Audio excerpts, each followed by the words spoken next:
ஓம் ஸ்ரீ சாய் நாதாய நமः. சாய்பாபாவின் ஆசீர்வாதங்களுடன் அத்தியாயம் 5 படிக்க துவங்குகிறேன். அத்தியாயம் 5. சாந்த் பாட்டீலின் கல்யாண கோஷ்டியுடன் பாபாவின் வருகை. வரவேற்கப்பட்டு சாயி என அழைக்கப்படுதல். மற்ற ஞானிகளுடன் தொடர்பு.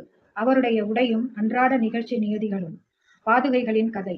முஹிதீனுடன் மல்யுத்த பயிற்சியும் வாழ்க்கையில் மாற்றமும். தண்ணீரால் விளக்கரித்தல். போலி குரு ஜவஹர் அலி. சாந்த் பாட்டீலின் கல்யாண கோஷ்டியுடன் பாபா திரும்புதல். சென்ற அத்தியாயத்தில் குறிப்பிட்டபடி இப்போது முதலில் சாய்பாபா காணாமற் போன பிறகு ஷிரடிக்கு எங்கனம் திரும்பி வந்தார் என்பதை விவரிக்கிறேன். நைஜாம் சமஸ்தானத்தை சேர்ந்த அவுரங்காபாத் ஜில்லாவில் உள்ள தூப்காவன் என்கிற கிராமத்தில் சாந்த் பாட்டீல் என்ற வசதியுள்ள முகமதிய பெருந்தகை ஒருவர் இருந்தார். அவர் அவுரங்காபாத்துக்கு போய்க் கொண்டிருக்கையில் ஒரு பெண் குதிரையை தொலைத்து விட்டார். 2 மாதங்கள் பிரயாசையுடன் தேடினார். ஆனாலும் காணாமல் போன அக்குதிரையை பற்றி கொஞ்சமும் தகவல் பெற இயலவில்லை. ஏமாற்றத்துடன் குதிரை சேணத்தை தன் தோளில் போட்டுக்கொண்டு அவுரங்காபாத்திலிருந்து திரும்பிக் கொண்டிருந்தார். 4½ காத தூரம் பிரயாணம் செய்த பின்னர் ஒரு மாமரத்தின் அருகில் வந்தார். அதன் அடியில் ஒரு பக்கிரி விசித்திர மனிதர் உட்கார்ந்து இருந்தார். அவரது தலையில் ஒரு குல்லாய் இருந்தது. கப்னி என்னும் நீண்ட ஆடை தரித்திருந்தார். கமக்கட்டில் சட்கா என்னும் குட்டையான பருமனான ஒரு தடி வைத்திருந்தார். ஹூக்கா குடிப்பதற்கு தயார் செய்து கொண்டிருந்தார். சாந்த் பாட்டீல் அவ்வழியே போவதைக் கண்டு அவரை தன்னிடத்திற்கு கூப்பிட்டு புகைப்பிடிக்கவும் கொஞ்சம் ஓய்வெடுத்துக் கொள்ளவும் சொன்னார். அவ்விசித்திர மனிதர் அல்லது பக்கிரி குதிரை சேணத்தை பற்றி வினவினார். சாந்த் பாட்டீல் தனது தொலைந்து போன குதிரையின் மீதிருந்த சேணம் அது என்று கூறினார். அதற்கு அவரிடம் அருகாமையில் உள்ள சோலையொன்றில் தேடும்படி கேட்டுக்கொண்டார். அவர் அங்கே சென்றார். ஆச்சரியத்திலும் ஆச்சரியம், அவர் தன்னுடைய குதிரையை கண்டுபிடித்து விட்டார். அந்த பக்கிரி ஓர் சாதாரண மனிதர் அல்ல, ஆனால் ஒரு அவலியா, பெரும் ஞானி என்று எண்ணினார். குதிரையுடன் பக்கிரியிடம் திரும்பி வந்தார். ஹூக்கா குடிப்பதற்கு தயாராகியது. ஆனாலும் 2 பொருட்கள் தேவைப்பட்டன. குழாயை பற்ற வைப்பதற்கு நெருப்பு, சாபி புகை இழுக்க பயன்படும் ஒரு துண்டு துணியை நனைப்பதற்கு தண்ணீர். பக்கிரி தனது கத்தியை எடுத்து அதை வலிய நிலத்தில் நுழைத்தார். அதிலிருந்து எரியும் நிலக்கரி நெருப்பு துண்டம் வந்தது. அதை அவர் குழாய் வழியிட்டார். பிறகு தமது சட்காவை தரையில் அடித்தார். அவ்விடத்திலிருந்து நீர் கசியத் தொடங்கியது. சாபி நனைக்கப்பட்டு பிறகு பிழியப்பட்டு குழாயில் சுற்றப்பட்டது. இங்கனம் எல்லாம் முடிந்த பின்னர் பக்கிரி ஹூக்கா குடித்துவிட்டு சாந்த் பாட்டீலுக்கும் புகைக்க கொடுத்தார். இவற்றையெல்லாம் கண்ணுற்ற சாந்த் பாட்டீல் வியப்புற்றார். பின்பு அவரை தன் வீட்டிற்கு அழைத்து தனது விருந்தோம்பலை ஏற்றுக்கொள்ளும்படி சொன்னார். மறுநாள் அவர் பாட்டீல் வீட்டிற்கு சென்று சில நாள் தங்கியிருந்தார். பாட்டீல் தூப்காவன் கிராமத்தின் அதிகாரி. அவருடைய மனைவியின் சகோதரரது புதல்வன் கல்யாணம் செய்யப்படவிருந்தான். ஷிரடியிலிருந்து மணப்பெண் தேர்ந்தெடுக்கப்பட்டிருந்தார். எனவே ஷிரடிக்கு புறப்படுவதற்கு பாட்டீல் ஆயத்தங்கள் செய்ய துவங்கினார். பக்கிரியும் கல்யாண கோஷ்டியுடன் கூட வந்தார். கல்யாணமும் எவ்வித சிரமமும் இன்றி முடிவடைந்து கோஷ்டியும் தூப்காவனிற்கு திரும்பியது. ஆனால் பக்கிரி மாத்திரம் ஷிரடியிலேயே இருந்தார். பின்னர் அங்கேயே நிரந்தரமாக தங்கினார். சாயி என்னும் பெயரை பக்கிரி எப்படி அடைந்தார்? கல்யாண கோஷ்டி ஷிரடியை அடைந்ததும் கண்டோபா கோவிலுக்கு அருகிலுள்ள ஓர் ஆலமரத்தடியில் வந்து தங்கினர். கண்டோபா கோவிலின் பரந்த வெளியில் வண்டிகள் அவிழ்த்து விடப்பட்டன. கோஷ்டியில் உள்ளவர்கள் எல்லாம் ஒவ்வொருவராக இறங்கினர். பக்கிரியும் கீழே இறங்கினார். இளம் பக்கிரி இறங்கிக் கொண்டிருப்பதை பகத் மகள் சாபதி கண்ணுற்றார். உடனே யா சாயி, சாயி வரவேண்டும் என்று கூவினார். அதிலிருந்து மற்றவர்களும் அவரை சாயி என்று அழைத்தார்கள். அதிலிருந்து அவர் சாய்பாபா என்னும் பெயரால் அறியப்பட்டார். மற்ற ஞானிகளுடன் தொடர்பு. சாய்பாபா மசூதியில் தங்கத் துவங்கினார். தேவிதாஸ் என்ற ஒரு ஞானி பாபா வருவதற்கு பல ஆண்டுகளுக்கு முன்பே ஷிரடியில் தங்கியிருந்தார். பாபா அவர் தம் நட்பை விரும்பினார். அவருடன் மாருதி கோவிலிலும் சாவடியிலும் தங்கியிருந்தார். சில சமயங்களில் தனியாகவும் இருந்தார். பிறகு ஜானகிதாஸ் என்ற மற்றொரு ஞானியும் வந்தார். பாபா அவருடன் பேசிக் கொண்டிருப்பதிலேயே பெரும்பாலான நேரத்தை கழித்தார். அன்றி ஜானகிதாஸ் பாபா தங்கியிருந்த இடத்திற்கு செல்வார். அங்கனமே புன்தாம்பே நின்று இல்லறத்தில் இருந்த வைசிய ஞானியான கங்காகீர் எப்போதும் ஷிரடிக்கு வந்தார். சாய்பாபா தம் 2 கைகளாலும் தண்ணீர் குடத்தை தோட்டத்திற்கு நீர் பாய்ச்சுவதற்காக எடுத்துச் சென்ற போது முதலாக அவரை கண்ட கங்காகீர் ஆச்சரியப்பட்டு வியந்து கூறியதாவது: ஷீரடி ஆசிர்வதிக்கப்பட்டது. அது விலை மதிக்க முடியாத வைரத்தை பெற்றிருக்கிறது.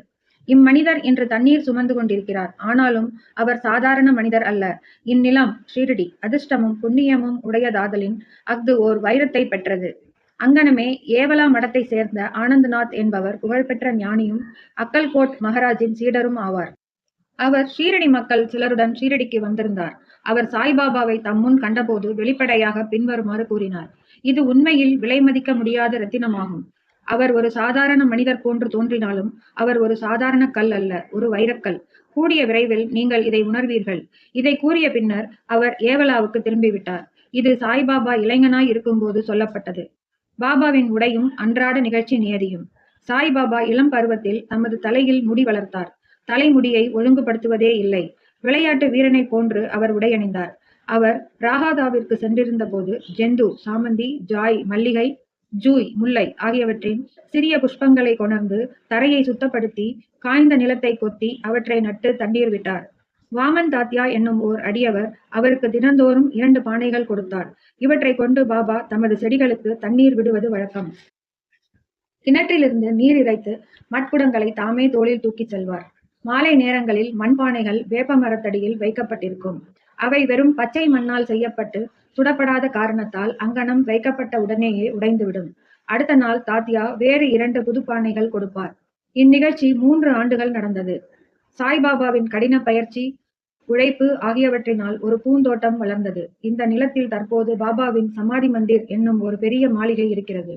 இது தற்போது பல பக்தர்களால் அடிக்கடி விஜயம் செய்யப்பட்டு வணங்கப்பட்டு வருகிறது. வேப்ப மரத்தடியில் உள்ள பாதுகைகளின் கதை. பாயி கிருஷ்ணாஜி அலிபாகர் என்பவர் அக்கல்கோட் மகாராஜின் அடியவர். அக்கல்கோட் மகாராஜின் உருவப்படத்தை வழிபட்டார். அவர் ஒருமுறை அக்கல்கோட்டிற்கு, சோலாப்பூர் ஜில்லா சென்று மகாராஜின் பாதுகைகளை தரிசனம் செய்து கொண்டு தன்னுடைய நேர்மையான வழிபாட்டை செலுத்தி வர நினைத்தார். அவர் அங்கு செல்வதற்கு முன் கனவில் ஒரு காட்சியை கண்டார். அக்காட்சியில் அக்கல்கோட் மகாராஜ் தோன்றி அவரிடம், இப்போது ஷீரடியே எனது இருப்பிடம், அங்கு சென்று உனது வழிபாட்டை செலுத்து என்றார். எனவே பாயி தனது திட்டத்தை மாற்றிக்கொண்டு ஷீரடிக்கு வந்து பாபாவை வழிபட்டு 6 மாதங்கள் அங்கு தங்கி மகிழ்ச்சி அடைந்தார். அவருடைய காட்சி முதலியவற்றின் ஞாபகார்த்தமாக அவர் பாதுகைகளை தயாரித்து அதை சக வருடம் 1834 1912 ஆவணி மாதத்தில் பௌர்ணமி தினத்தன்று தாதா கேல்கர், உபாசனி முதலியோர் நடத்திய உரிய சடங்கு சம்பிரதாயங்களுடன் வேப்ப மரத்தடியில் பிரதிஷ்டை செய்தார். அதன் வழிபாட்டுக்கு ஓர் அந்தணர் நியமிக்கப்பட்டார். அதனுடைய நிர்வாகம் சகுன் மேரு நாயக் என்ற அடியவரிடம் ஒப்புவிக்கப்பட்டது. இக்கதையின் முழு விவரம். தானியவை சேர்ந்த திரு பி தேவ் என்னும் ஓய்வு பெற்ற மம்லத்தார் சாய்பாபாவின் ஒரு பெரிய பக்தர். இவர் இந்த விஷயத்தை பற்றி சகுன் மேரு நாயக், கோவிந்த் கமலாகர் தீக்ஷித் இவர்களிடமிருந்து விசாரித்து பாதுகைகளை கொண்ட ஒரு கட்டுரையை சாய்லீலா சஞ்சிகையில் தொகுப்பு 2 எண் 1 பக்கம் 25 பதிப்பித்துள்ளார். அது கீழ்கண்டவாறு. சக வருடம் 1834 1912 பம்பாயைச் சேர்ந்த டாக்டர் ராமாராவ் கோதாரி ஒருமுறை ஷீரடிக்கு பாபாவின் தரிசனத்துக்கு வந்தார். அவரது கம்பவுண்டரும் அவரது நண்பர் பாயி கிருஷ்ணாஜி அலிபாகரும் அவருடன் வந்தார்கள். கம்பவுண்டரும் பாயியும் சகுன் மேரு நாயக்குடனும் கோவிந்த் கமலாகர் தீக்ஷித்துடனும் நெருங்கிய நண்பர்களானார்கள். சில விஷயங்களை பற்றி இவர்கள் பேசிக் கொண்டிருக்கையில் ஷீரடிக்கு சாய்பாபா முதல் விஜயம் செய்தது, புனித வேப்ப மரத்தடியில் அமர்ந்திருந்தது, இவ்வுண்மைகளின் ஞாபகார்த்தம் ஒன்று இருக்க வேண்டும் என்று நினைத்தார்கள். பாபாவின் பாதுகைகளை பிரதிஷ்டை செய்வதற்கு எண்ணி அவற்றை சாதாரண கல்லில் செய்வதற்கு இருந்தனர். அப்போது பாயின் நண்பரான கம்பவுண்டர் தனது எஜமானரான டாக்டர் ராமாராவ் கோதாரியிடம் இதை தெரிவித்தால் அருமையான பாதுகைகளை அவர் வடிவமைப்பார் என்று யோசனை கூறினார். அனைவரும் இந்த யோசனையை விரும்பினர். டாக்டர் கோதாரியிடமும் இதை பற்றி தெரிவித்தனர். அவரும் ஷிரடிக்கு வந்து பாதுகைகளின் திட்டத்தை வரைந்தார். கண்டோபா கோவிலில் உள்ள உபாசனி மகாராஜிடம் அவர் சென்று தனது திட்டத்தை காண்பித்தார். உபாசனி அதில் பல முன்னேற்ற திருத்தங்கள் செய்து தாமரை புஷ்பங்கள், சங்கு, சக்கரம், மனிதன் முதலியவற்றை வரைந்து வேப்பமரத்தின் உயர்வை பற்றியும் பாபாவின் யோக சக்தியை பற்றியும் உள்ள பின்வரும் ஸ்லோகத்தை அதில் பொறிக்கலாம் என்றும் யோசனை கூறினார். அந்த ஸ்லோகம் பின்வருமாறு. சதானிம்ப விருட்சஸ்ய மூலாதி வாசாத் சுதாஸ்திராவிணம் திக்தமப்யப்ரியந்தம் தரும் கல்ப விருட்சாதிகம் சாதயந்தம் நமாமீஸ்வரம் சத்குரும் சாய்நாதம். ஸ்லோகத்தின் பொருள். நான் சாய்நாத் பிரபுவை வணங்குகிறேன். வேப்பமரம் கசப்பாகவும் இனிமையற்றதாகவும் இருப்பினும் அவரது நிரந்தர இருக்கையினால் அமிர்தத்தை கசிகிறது. கல்ப விருட்சத்தை விட சிறந்தது. அம்மரத்தின் கசிவு அமிர்தம் என்று அதன் குணப்படுத்தும் தன்மையால் அழைக்கப்படுகிறது. உபாசனையின் யோசனைகள் ஏற்றுக்கொள்ளப்பட்டு நிறைவேற்றப்பட்டன. பாதுகைகள் பம்பாயில் செய்யப்பட்டு ஷீரடிக்கு கம்பவுண்டர் மூலம் அனுப்பப்பட்டன. பாபா அவற்றை ஆவணி மாத பௌர்ணமி தினத்தன்று பிரதிஷ்டை செய்ய வேண்டும் என்று சொன்னார். அத்தினத்தன்று காலை 11 மணிக்கு பாதுகைகளை கண்டோபா கோவிலில் இருந்து துவாரகாமைக்கு மசூதி கே தீக்ஷித் ஊர்வலமாக தனது தலையில் எடுத்து வந்தார். பாபா அப்பாதுகைகளை தொட்டு இவைகள் பிரபுவின் பாதங்கள் என்றும் அவற்றை வேப்பமரத்தடியில் பிரதிஷ்டை செய்யும்படியும் கூறினார். அதற்கு முதல் நாள் பஸ்தா சேட் என்ற பம்பாயைச் சேர்ந்த பார்சி பக்தர் ரூபாய் 25 மணியார்டர் செய்திருந்தார். பாபா இத்தொகையை பிரதிஷ்டை செய்ய கொடுத்து விட்டார். பிரதிஷ்டையின் மொத்த செலவு ரூபாய் 100 ஆகியது. அதில் ரூபாய் 75 நன்கொடைகளினால் சேர்க்கப்பட்டது. முதல் 5 ஆண்டுகள் G.K. தீக்ஷித் அவர்களால் பாதுகைகள் வழிபாடு செய்யப்பட்டது. பின்னர் இவ்வழிபாடு ஜக்கடியை சேர்ந்த லக்ஷ்மண் காகேஸ்வரரால் செய்யப்பட்டது. முதல் 5 ஆண்டுகளில் டாக்டர் கோதாரி விளக்கேற்றுவதற்காக மாதம் ரூபாய் 2 அனுப்பி வைத்தார். பாதுகைகளை சுற்றி போட வேலியும் அனுப்பினார். ஸ்டேஷனில் இருந்து அவ்வேலியை ஷீரடிக்கு கொண்டு வரும் செலவும் ரூபாய் 7.80 கூரையும் சகுன் மேரு நாயக்கினால் கொடுக்கப்பட்டது. தற்போது ஜாக்கடி நானா பூஜாரி வழிபாட்டை செய்கிறார். சகுன் மேரு நாயக் நைவேத்தியம், மாலை விளக்கேற்றுதல் முதலியவைகளை செய்கிறார். பாயி கிருஷ்ணாஜி என்பவர் முதலில் அக்கல்கோட் மகாராஜின் அடியவராவார். சக வருடம் 1834 பாதுகைகள் பிரதிஷ்டை செய்யப்படும் சமயத்தில் அக்கல்கோட் போகும் வழியில் ஷீரடிக்கு வந்தார். பாபாவின் தரிசனம் ஆன பிறகு அக்கல்கோட்டுக்கு போக விரும்பி பாபாவின் அனுமதியை இதற்காக வேண்டினார். பாபா அவரிடம், அக்கல்கோட்டில் என்ன இருக்கிறது, நீ ஏன் அங்கு போக வேண்டும்? அக்கல்கோட் மகாராஜ் இங்கேயே என்னுடன் ஒன்று இருக்கிறார் என்றார். இதை கேட்டு பாயி அக்கல்கோட் செல்லவில்லை. பாதுகைகளின் பிரதிஷ்டைக்கு பின் ஷீரடிக்கு அடிக்கடி வந்தார்.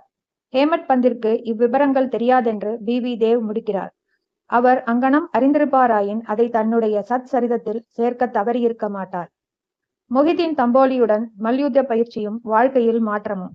பாபாவின் மற்ற கதைகளுக்கு திரும்புவோம். ஷீரடியில் மொஹிதீன் தம்போலி என்னும் பெயருடைய ஓர் மல்யுத்த சண்டைக்காரன் இருந்தான். பாபாவுக்கும் அவனுக்கும் சில விஷயங்களில் உடன்பாடு ஏற்படவில்லை. இருவரும் மல்யுத்தம் செய்யத் தொடங்கினர். இதில் பாபா தோற்கடிக்கப்பட்டார். அதிலிருந்து பாபா தம்முடைய உடையையும் வாழ்க்கை முறையையும் மாற்றி அமைத்துக் கொண்டார். மேலாடையாக கப்னி அணிந்தார்.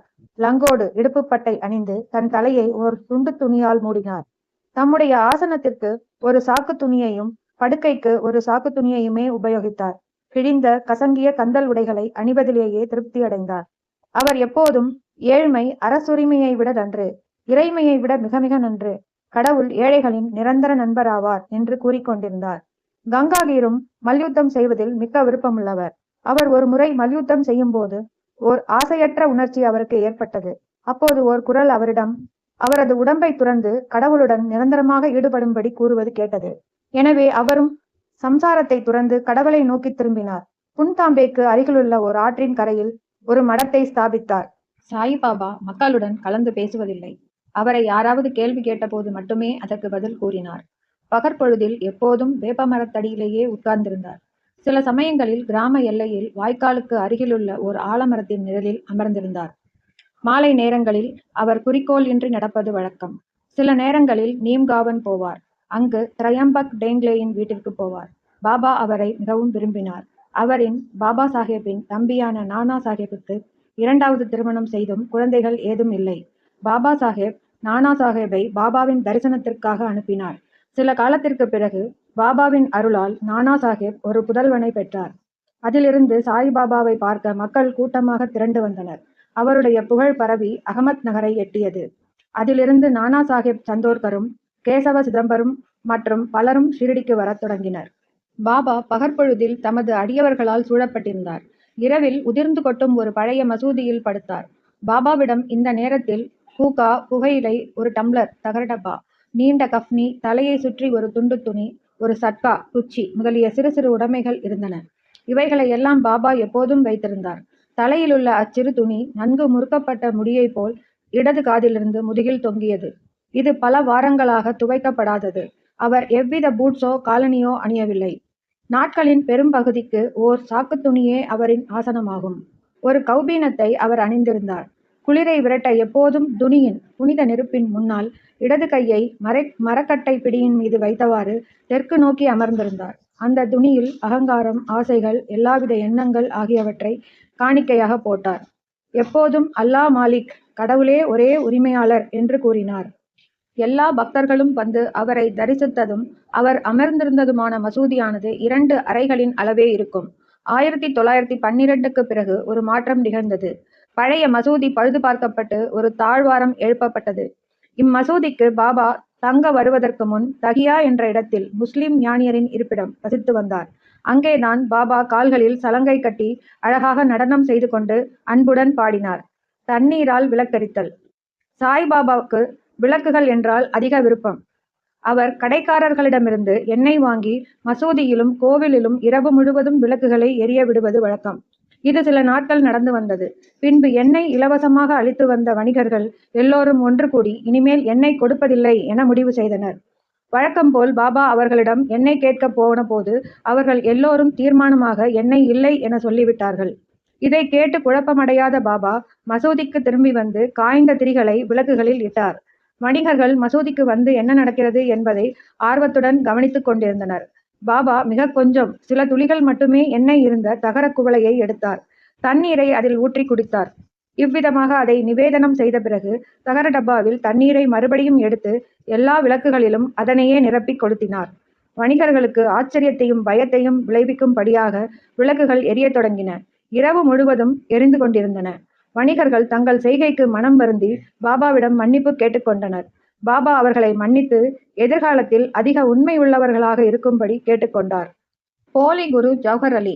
மேலே குறிப்பிட்ட மல்யுத்தம் நடந்த 5 ஆண்டுகளுக்கு பின்னர் ஜவஹர் அலி என்னும் பெயருடைய பக்கிரி தன் சீடர்களுடன் அகமத் நகரிலிருந்து ராகாதாவுக்கு வந்து வீரபத்ர சுவாமி கோவிலுக்கு அருகிலுள்ள பக்கலில் விசாலமான அறை தங்கினார். இப்பக்கிரி படித்தவர். குரான் முழுவதையும் ஒப்பிக்கும் ஆற்றல் உடையவர். இனிமையான நா உடையவர். கிராமத்தை சேர்ந்த பல மதப்பற்றும் பக்தியும் உடைய மக்கள் அவரிடம் வந்து மரியாதை செய்ய தொடங்கினர். அவர் அந்த கிராம மக்கள் உதவியுடன் வீரபத்திரர் கோவிலுக்கு அருகில் ஓர் ஈத் தினத்தன்று முகமதியர் தொழும் இடத்தின் முன்புள்ள சுவர் கட்டத் தொடங்கினார். இவ்விஷயத்தை பற்றி சில சர்ச்சைகள் உண்டானதால் ஜவஹர் அலி ரஹாதாவை விட்டு புறப்பட வேண்டியதாயிற்று. பிறகு அவர் ஷீரடிக்கு வந்து பாபாவுடன் மசூதியில் தங்கினார். அவருடைய இனிமையான வாக்குகளால் மக்களை கவர்ந்தார். பாபாவை தன்னுடைய சீடர் என்று கூறத் தொடங்கினார். பாபாவும் அதை மறுக்கவில்லை. அவரின் சீடராக இருக்க சம்மதித்தார். குரு சீடர் இருவரும் ரஹாதாவுக்கு திரும்பி அங்கு வசிக்க முடிவு செய்தனர். குரு சீடரின் மதிப்பை அறிந்திருக்கவே இல்லை. ஆனால் சீடர் குருவின் குற்றங்களை உணர்ந்திருந்தார். எனினும் அவரை மதிக்காமல் இருந்ததில்லை. பாபா தமது கடமைகளை கவனத்துடன் ஆற்றிக் கொண்டு வந்தார். தமது குருவிற்கு பல்வேறு விதங்களில் பணிபுரிந்தும் வந்தார். ஷீரடிக்கு அவர்கள் அடிக்கடி வருவது வழக்கம். ஆனால் அவர்களின் முக்கிய இருப்பிடம் ரஹாதாவாகும். ஷீரடியில் உள்ள பாபாவின் அன்பு சீடர்கள் பாபா அவர்களை விட்டு ரஹாதாவில் தங்கியிருப்பதை விரும்பவில்லை. எனவே அவர்கள் ஒரு கூட்டமாக ரஹாதாவுக்கு சென்று பாபாவை ஈத்காவுக்கு அருகில் சந்தித்து தாங்கள் வந்த காரணத்தை கூறினார்கள். பாபா அவர்களிடம் பக்கிரி ஓர் கோபக்கார குணங்கெட்ட மனிதர் என்றும் தான் அவரை விட்டு வர முடியாது என்றும் எனவே பக்கிரி வருவதற்குள் எல்லோரும் திரும்பி விடுவது நல்லது என்றும் கூறிக்கொண்டிருந்தார். அப்போது பக்கிரி திரும்பி வந்து தனது சீடனை அவர்களுடன் அழைத்துச் செல்ல முயன்றதற்காக அவர்களை கோபித்தார். சில விவாதங்களும் தகராறுகளும் நிகழ்ந்தன. முடிவில் குரு சீடர் இருவரும் ஷீரடிக்கு திரும்பும்படி தீர்மானிக்கப்பட்டது. எனவே அவர்கள் ஷீரடிக்கு திரும்பி வந்து வசிக்கத் தொடங்கினார்கள். சில நாட்களுக்கு பிறகு குரு தேவிதாசரால் சோதிக்கப்பட்டு முழுமைக்கு தேவையுள்ளவர் என கண்டுபிடிக்கப்பட்டார். பாபா ஷீரடிக்கு கல்யாண கோஷ்டியுடன் வருவதற்கு 12 ஆண்டுகளுக்கு முன்பு இந்த தேவிதாசர் 10 அல்லது 11 வயது பாலகனாக மாருதி கோவிலில் வசித்து வந்தார். தேவிதாசருக்கு பல சிறப்பான அம்சங்களும் சிறப்பான கண்களும் அமைந்திருந்தன. அவர் அவாவின்மையின் அவதாரமும் ஞானியும் ஆவார். தாத்யாகோதே, காஷிநாத் போன்ற பலர் அவரை தமது குருவாக நினைத்திருந்தனர். அவர்கள் ஜவஹர் அலியை தேவிதாஸ் முன்னிலையில் கொண்டு வந்தனர். அவர்கள் தொடர்ந்த விவாதத்தில் ஜவஹர் அலி தோற்கடிக்கப்பட்டார். பின்பு ஷிரடியை விட்டு ஓடி பீஜப்பூர் சென்று தங்கினார். பல ஆண்டுகளுக்கு பின்னர் ஷீரடிக்கு திரும்பி வந்து சாய்பாபாவின் முன்னர் வீழ்ந்து வணங்கினார். அவர் குரு என்றும் சாய்பாபா சீடர் என்றும் காணப்பட்ட தோற்றம் தெளிவாக்கப்பட்டது. அவர் தன் குற்றத்திற்காக வருத்தப்பட்டிருக்கையில் சாய்பாபா அவரை மரியாதையுடன் நடத்தினார். இவ்விஷயத்தில் உண்மையான ஒழுக்கத்தால் சாய்பாபா எவ்வாறு அகங்காரத்தை களைந்து சீடனது கடமைகளை ஒழுங்காகச் செய்து உயர்ந்த பதவியை தன்னை உணர்தல் அடைவது என்பதை காட்டியுள்ளார். இக்கதை மகள்சாபதி சாய்பாபாவின் ஒரு பெருந்தகை அடியவர் என்னும் சீடரால் கூறப்பட்டுள்ளபடி கொடுக்கப்பட்டு இருக்கிறது. அடுத்த அத்தியாயத்தில் ராமநாமி திருவிழா, மசூதியின் முந்தைய நிலை, அதன் பழுதுபார்ப்பு ஆகியவற்றை காண்போம். ஸ்ரீ சாயியை பணிக. அனைவருக்கும் சாந்தி உண்டாகட்டும். தொடரும்.